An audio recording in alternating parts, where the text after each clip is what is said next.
So hopefully you'll like this story. It does get a little bit technical, but for most of you who are members, I know you can keep up.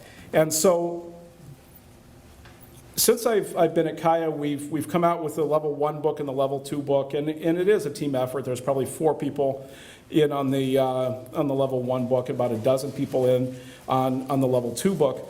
But I want to keep the books current. I want to keep the books relevant, and I want to stay as focused as I can on alternative investments. But at the same time, I don't want to be a cheerleader for alternative investments, right? I want people to know what they're getting into, right? Because alternative investments are not stocks and bonds, right? You can't trade them every day. Right, you have nonlinearities, you have event risk, you have liquidity risk, you have 10-year lockups, and people who go into alternative investments with a traditional investment mindset might not know what they're getting into. And so if we sell alternative investments as a panacea that are going to solve all of your problems without giving a realistic view of what you're getting into, we don't want our investors being disappointed later on.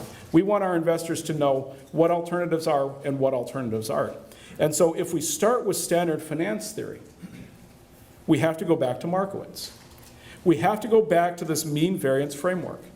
And so a lot of you might have seen mean variance optimization.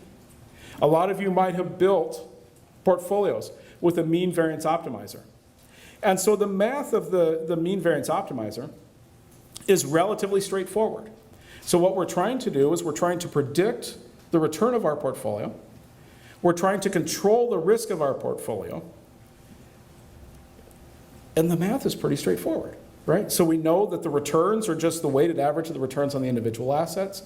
But then the volatility of our portfolio gets a little more complex, because not only do we care about the volatility of the individual assets, we also care about the correlations between those assets. So I cut a couple pictures out of the brand new books, right? And so this is a pretty straightforward picture, right? So you have asset X and asset Y, and they each have their own volatility. And if the correlation between them is 1, there's no diversification benefit, right? So the dotted line is a correlation of 1 between the assets, and you'll simply be somewhere in between the volatility of one asset and the other if they're perfectly correlated. And so what we're trying to do as investors is find assets that have lower and lower and lower correlations to each other. And so you see this typical curve. So as the correlation declines, that curve moves further and further to the left. And you get to the extreme point where the assets have a correlation of -1, and you could actually reduce the expected risk of your portfolio to 0, which is called hedging. So then what you do is you build your efficient frontier. You say, if I want to have a portfolio with 7.5% return, if I want to have a portfolio with 7.8% return, 8% return, 8.5% return, I could build different portfolios to hit different return targets. And what I'm trying to do is, with each of those return targets, I'm trying to build the portfolios with the lowest amount of risk. And so we're not necessarily saying that 7.5% return is bad, and we're not necessarily saying that 8.8% return is good, because we need to know what the risk-return trade-offs are between these returns. Because as you go for more and more return, you should end up with more and more risk. But there's a problem. The problem is that Harry Markowitz set out a very specific set of assumptions for building these efficient frontiers. He says, let's look at the mean and let's look at the variance. So in order to run our mean variance optimization, we need to have expected returns. We need to have expected risk of each asset, and then we need to have the expected correlation between each of these assets.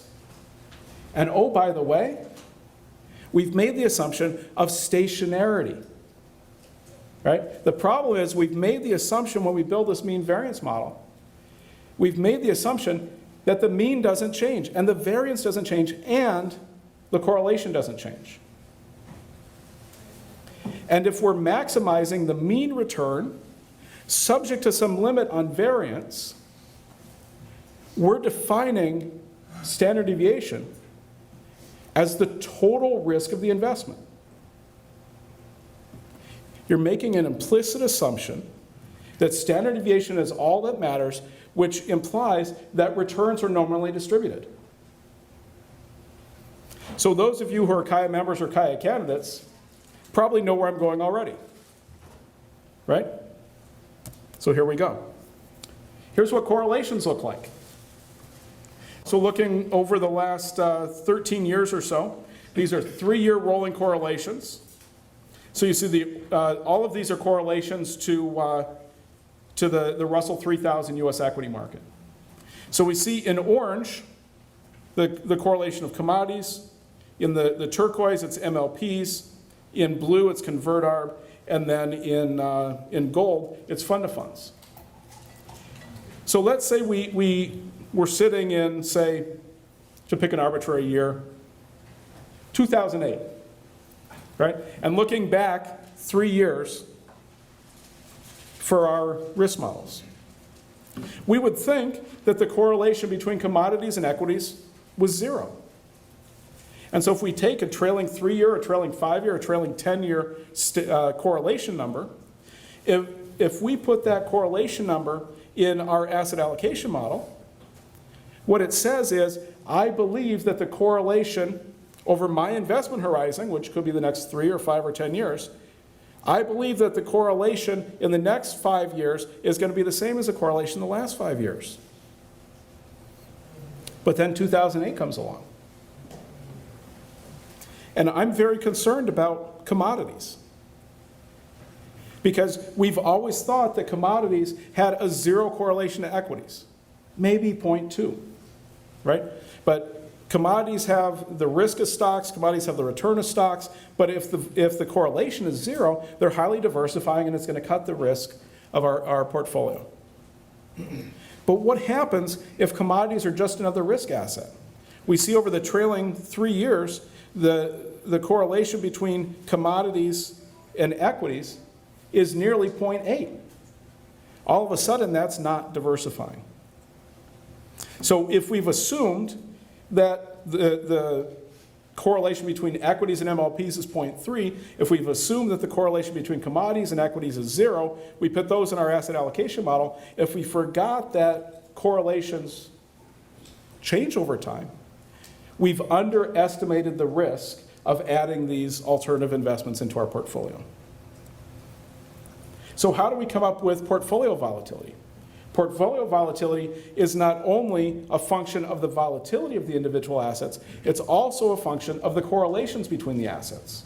So not only is correlation non-stationary, but volatility is also non-stationary and is subject to change over time, right? So if you go back to your level 1 studies, right, and you remember the theory for portfolio variance, if the volatility of one asset goes up, the volatility of your portfolio goes up. If the correlation between 2 assets goes up, the volatility goes up. But what happens when the correlation and the volatility are simultaneously increasing?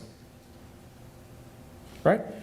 When correlation and volatility are both rising, portfolio volatility is rising at an accelerated rate. And here we see that we thought that convertible arbitrage had a 5% volatility, right? We see over 8 or 9 years that the volatility was below 5%. All of a sudden, 2008 comes along, our 3-year volatility is 15%. What we thought was a low-risk investment didn't necessarily turn out that way.